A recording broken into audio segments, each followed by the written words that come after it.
안녕하세요. 축구 그리는 크리에이터 광개토입니다. 오랜만에 대표팀 이야기를 해볼까 합니다. 벤투 감독이 월드컵 예선을 앞두고 26명의 선수를 선발했는데요. 울산의 이동경 선수가 깜짝 발탁됐습니다. A매치에 한 번도 뛰지 않은 선수는 구성윤과 이강인 그리고 이동경으로 총 3명이었습니다. 새 얼굴이 많으면 변화폭이 큰 것이죠. 새 얼굴 발탁에 적극적이란 이야기고 선수단 운영을 혁신적으로 한다고 볼 수 있습니다.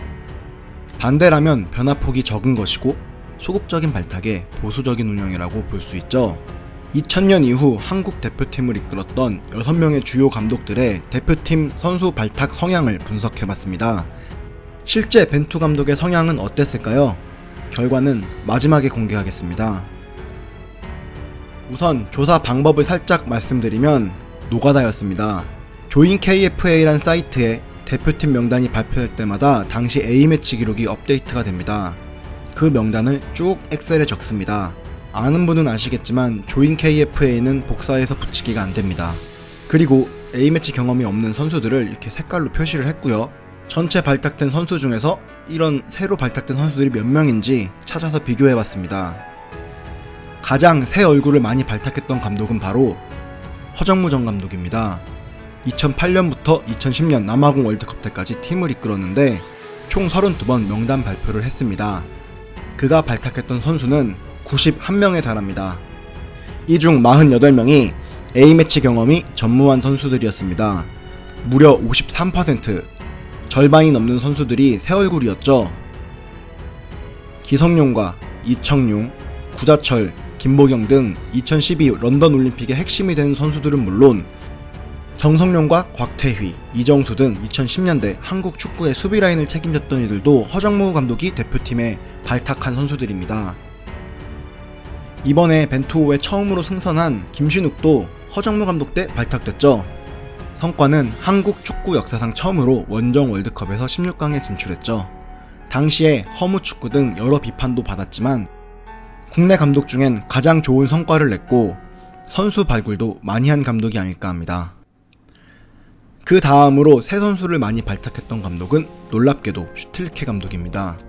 총 소집 선수가 총 70명인데 새 얼굴이 29명입니다. 무려 41%나 되죠. 슈틸케의 황태자 이정엽을 포함해 황의조, 황희찬, 권창훈 등 공격진의 새 얼굴을 대거 발탁했습니다. 다만 슈틸리케 감독은 실패한 감독이죠. 성적은 나름 괜찮았어요. 27승 5무 7패, 승률이 69%로 거의 70%에 가깝습니다. 이게 통계의 허상이기도 한데 이렇게 슈틸리케 후의 승률이 좋은 것은 약팀을 많이 만났기 때문입니다. 현실은 아시아 최종 예선 탈락 위기였죠. 슈틸리케 감독으로 과감했던 감독은 조광래 전 감독이네요.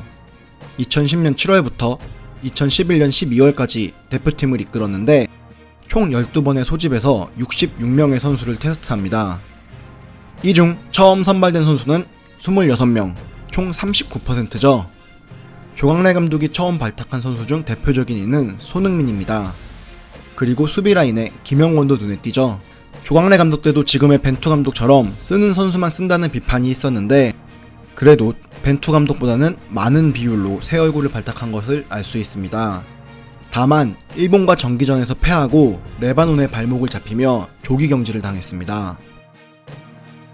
이 다음으로 새 얼굴 발탁에 적극적이었던 감독이 바로 히딩크 감독입니다.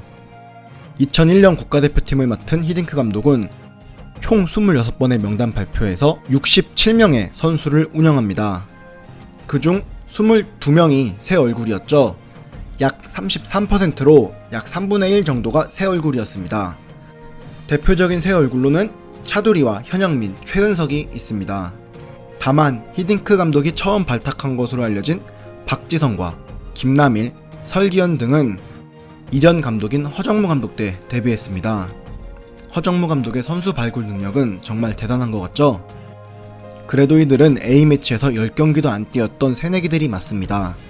히딩크 감독은 이들을 대표팀의 주축으로 성장시켰죠. 그리고 세계 무대에서도 한국 선수들이 통할 수 있다는 자신감을 심어줬습니다. 히딩크 다음 감독이 바로 벤투입니다. 지금까지 총 10번의 명단을 발표했는데요. 55명의 선수를 발탁했습니다. 이 중 17명이 A매치 경험이 없는 선수들입니다. 약 31%만 새 얼굴을 뽑았고 나머지는 기존에 경험이 있는 선수들을 중용했습니다. 기성용과 구자철 등이 은퇴했기에 미드필더진의 새 얼굴이 많이 눈에 띕니다. 황태자, 황인범과 나상호를 포함해 백승호와 이강인 등 스페인 출신 선수들까지 대부분 2선과 3선 미드필더에 뛸 수 있는 선수들이죠. 가장 보수적이었던 감독은 아드보카트 감독입니다. 사실 부임 기간이 짧아 소집 횟수도 7번으로 가장 적었고요. 소집한 선수는 총 33명으로 가장 적습니다. 처음 선발한 선수는 6명, 매우 보수적인 운영을 했죠. 2002 주축 선수들이 거의 그대로 남아있었기에 가능한 일이었기도 하죠. 대표적인 새 얼굴은 조원희가 있습니다. 이 통계만 보면 벤투 감독은 굉장히 보수적으로 팀을 운영하고 있는 것이 맞죠. 사실 아드보카트 감독은 월드컵이란 과제가 바로 눈앞에 있었기 때문에 기존 팀에서 큰 변화를 주기 어려웠습니다. 반면 벤투 감독은 다음 월드컵까지 많은 기간이 남아있긴 합니다. 비슷한 시기 부임한 슈틸케 감독과는 확실히 다른 노선을 택하고 있습니다. 아시아 무대가 예전만큼 호락호락하지 않고 이 시기에 패배로 대표팀이 치명적으로 흔들린 것을 알기 때문에 더욱 보수적으로 운영하는 것으로 보입니다. 보수적인 선수 운용이 단점만 있는 것은 아니죠. 보수적인 운영은 안정적인 운영이란 말로도 들릴 수 있고요. 이런 안정적인 운영을 한 외국인 감독은 나름 다 성과를 냈던 감독들입니다. 이제 카타르 월드컵을 향한 여정이 시작됐는데요. 이런 운영법이 어떤 결과를 가져올지 궁금하네요. 이번에도 영상 봐주셔서 감사하고 다음에도 재밌는 통계와 기록으로 찾아오겠습니다. 달순의 라이브 덕분에 구독자가 많이 늘었는데 찾아와 주셔서 정말 감사합니다. 구독과 좋아요, 댓글은 큰 힘이 됩니다. 감사합니다.